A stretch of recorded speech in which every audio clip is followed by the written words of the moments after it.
چل بسم اللہ الرحمن الرحیم۔ ابو داؤد کی ایک حدیث ہے جس کا مفہوم کچھ یوں ہے کہ حضرت ابو سعید خدری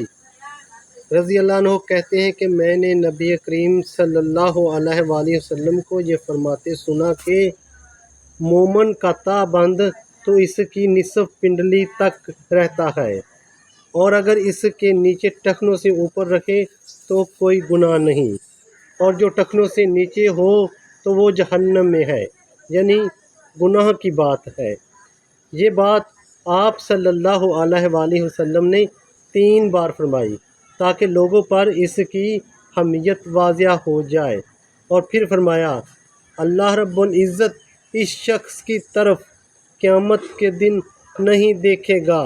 جو شوخی کے جذبے سے اپنا تہ بند زمین پر گھسیٹے گا۔